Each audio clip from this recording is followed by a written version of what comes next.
Tidak ada pertandingan paling panas di Piala Dunia 2022 kecuali pertandingan antara Argentina versus Belanda di perempat final. Tensi pertandingan yang kelak disebut Battle of Lusail itu sangat tinggi. Hujan kartu tak terelakkan, setidaknya 18 kartu kuning keluar dari kantong wasit Miguel Mateo Lajos. Laga tersebut dipenuhi dengan drama dan aksi teatrikal. Satu yang paling ikonik adalah selebrasi Lionel Messi di hadapan staf timnas Belanda.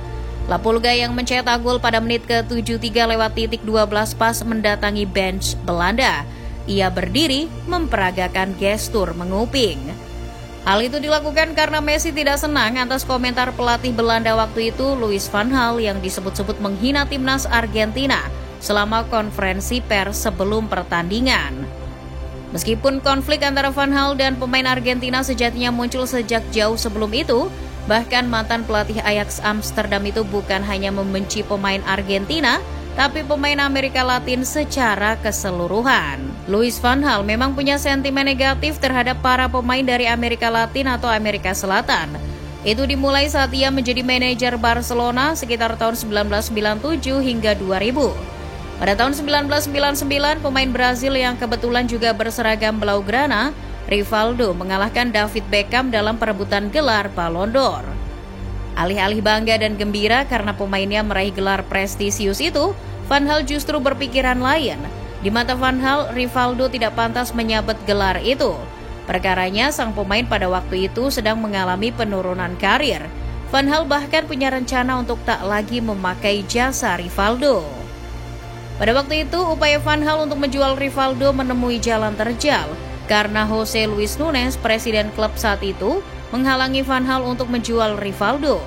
Pada tahun 2000, klub justru mengusir Van Gaal. Namun 2 tahun berselang, pelatih keras kepala itu kembali lagi ke Camp Nou. Sekembalinya ke Barcelona, Van Gaal seketika mendepak Rivaldo. Nah, setelah kehilangan Rivaldo, Barcelona butuh pemain baru untuk menggantikan peran pemain asal Brazil itu. Maka muncullah playmaker Argentina, Juan Román Riquelme. Riquelme pada saat itu telah menata reputasinya sebagai pemain yang luar biasa selama berseragam Boca Juniors. Riquelme pun datang ke Camp Nou, tapi Van Gaal tidak pernah menganggap kehadiran playmaker Argentina tersebut. Van Gaal bersikeras bahwa kepindahan Riquelme bukan atas kehendaknya, melainkan keinginan klub. Masalahnya tidak sampai di situ. Ketimbang menaruhnya sebagai gelandang, Van Gaal justru keras kepala dengan menempatkan Riquelme di posisi sayap. Padahal, pemain Argentina itu tidak cukup punya kecepatan untuk menjadi seorang pemain sayap. Pada akhirnya, Riquelme kehilangan permainan terbaiknya. Dengan cepat ia bahkan tersingkir dari starting 11. Riquelme kehilangan tempat, menit bermainnya berkurang dan akhirnya dipinjamkan ke Villarreal. Tim yang berbasis di Provinsi Castellón itu lalu mematenkan kontrak Riquelme. Pada saat yang sama, Lionel Messi tiba di La Masia. Ia berkembang menjadi sosok yang mengidolakan Riquelme.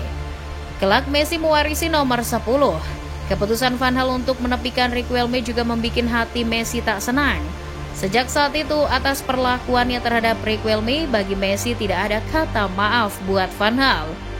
Jika pada Piala Dunia 2022 kemarin akhirnya La Pulga mengejek Van Gaal, maka itu tak lebih merupakan gestur spontan yang berasal dari hatinya yang terdalam. Ketidaksukaan Van Gaal terhadap pemain Amerika Latin berlanjut saat ia menukangi Bayern Munchen. Manajer kelahiran Amsterdam itu ditunjuk menukangi di Rotten pada Juli 2009. Saat datang, Van Gaal bersikeras menyingkirkan para pemain dari Amerika Latin. Lucio, bek berkebangsaan Brazil, dijual ke Inter. Lalu pemain Argentina, Jose Sosa, juga dilepas ke klub Argentina. Terakhir ada Breno, bek tengah Bayern Munchen berpaspor Brazil, yang dilepas ke klub Jerman FC Nuremberg. Hal yang sama juga berlanjut tatkala Louis van Gaal membesut Manchester United. Salah satu korbannya adalah Angel Di Maria. Padahal yang membawanya ke MU adalah Van Gaal sendiri. Manajer berpaspor Belanda tersebut memboyong Di Maria dari Real Madrid pada Agustus 2014. Tak sembarangan, 59,7 juta pound sterling dicairkan demi memuluskan transfer Di Maria. Sayangnya Di Maria justru flop. Selain mendapat masalah di mana rumahnya di Inggris dibobol perampok, sang pemain juga berselisih dengan Louis van Gaal. Dikutip The Guardian, Di Maria mengaku hubungannya buruk dengan Van Gaal. Ia juga mengaku kesulitan beradaptasi di Inggris. Van Gaal mengamini alasan tersebut. Menurut Van Gaal, selain tidak sanggup menyesuaikan diri hidup di Inggris, Di Maria juga tidak dapat menyesuaikan diri dengan taktik dan filosofi permainannya. Sama seperti Riquelme, hanya semusim Di Maria bertahan bersama Van Gaal.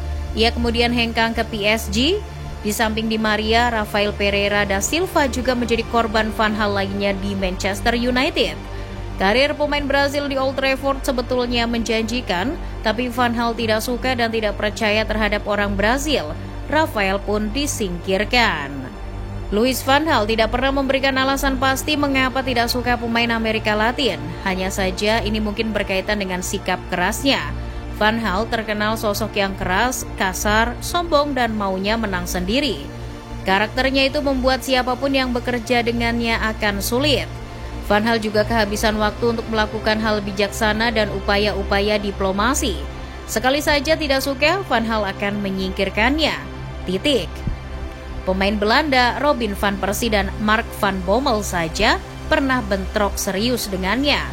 Orang yang paling dihormati di sepak bola Belanda, Johan Cruyff, bahkan sampai ajalnya menjemput berseteru dengan Van Gaal.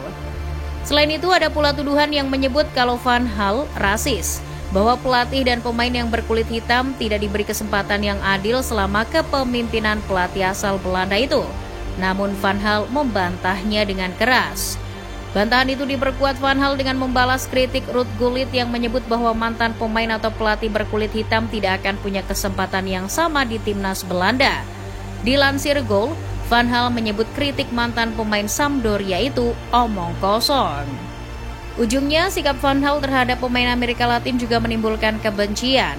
Para pemain dari Amerika Latin mulai tidak suka pada Van Gaal, salah satunya para pemain Argentina. Sudah rahasia umum kalau para pemain Argentina antipati pada pelatih asal Belanda itu, apalagi Van Gaal juga pernah menafikan gelar juara Argentina. Media-media Argentina juga telah mencitrakan Van Gaal sosok yang buruk. Gaya permainannya selalu dikritik, Van Gaal dituding anti sepak bola.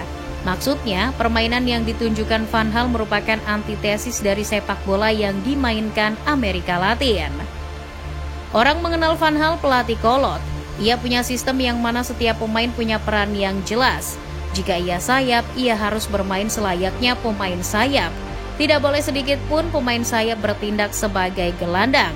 Bahkan sekalipun itu hanya seolah-olah. Filosofi permainan Van Gaal sangat tidak Belanda sekali.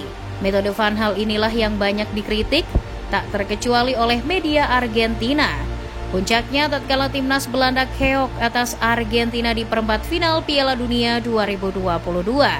Kritik-kritik tersebut laksana peluru yang ditembakkan berkali-kali ke perut Van Gaal, hingga ia pun memilih meletakkan jabatannya sebagai pelatih.